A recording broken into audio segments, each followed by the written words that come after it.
Good morning Suja മാം.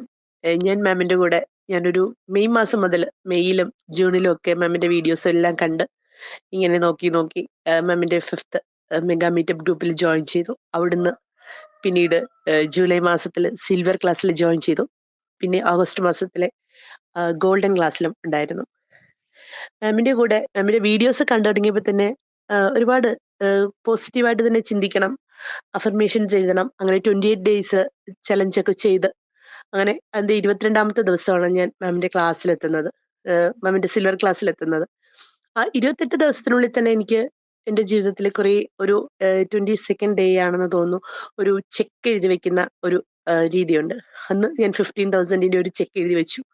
അത് ശരിക്കും visualise ചെയ്യാൻ പറഞ്ഞു. അത് ചെറിയ അത്രയുള്ള എമൗണ്ട് ഒക്കെ ആയതുകൊണ്ട് എനിക്ക് വിഷ്വലൈസേഷൻ എല്ലാം നടന്നു. എനിക്ക് എഴുതി ഒരു 45 മിനിറ്റിനുള്ളിൽ എനിക്ക് ക്യാഷ് എൻ്റെ അക്കൗണ്ടിലേക്ക് വന്നു. അവിടെയാണ് എൻ്റെ ജീവിതത്തിലെ ആദ്യത്തെ ചേഞ്ച് തുടങ്ങുന്നത്.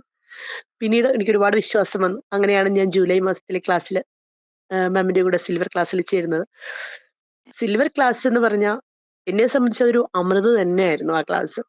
ഓരോരോ കാര്യങ്ങൾ ചെയ്യുമ്പോഴും ഓരോരോ കാര്യങ്ങൾ അറിയുമ്പോഴും അയ്യോ ഞാനൊക്കെ ഇതിനെക്കുറിച്ച് ചിന്തിച്ചത് വളരെ നെഗറ്റീവായിട്ടാണല്ലോ എന്ന് തന്നെ അങ്ങനെ ചിന്തിച്ചാണ് ഇങ്ങനെ ഓരോ ക്ലാസ്സും ഓരോ ദിവസവും 9 മണിയുടെ ബാച്ചായിരുന്നു കേട്ടോ. 9 മണിയാവാൻ കാത്തിരിക്കും. 8:50 ആകുമ്പോ തൊട്ട് യ്യോ ലിങ്കിൽ കേറി ഇങ്ങനെ വെയിറ്റ് ചെയ്യും.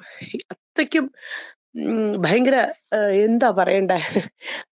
ആ ഒരു വാക്ക് എനിക്ക് എക്സ്പ്രസ് ചെയ്യാൻ അറിയില്ല. അത്രയ്ക്കും ഇങ്ങനെ ഈ ആർത്തിയോടെ കാത്തിരിക്കും എന്ന് പറയുന്ന പോലെ ഈ ആഹാരം കിട്ടാത്ത കുഞ്ഞുങ്ങൾക്ക് ഇഷ്ടപ്പെട്ട ആഹാരം കിട്ടുന്ന ആ ഒരു ഓരോ ദിവസവും അങ്ങനെ തന്നെയായിരുന്നു. ആ മാസം ക്ലാസ് തീരുന്നത് എന്ത് സങ്കടമായിരുന്നു എന്നറിയാമോ?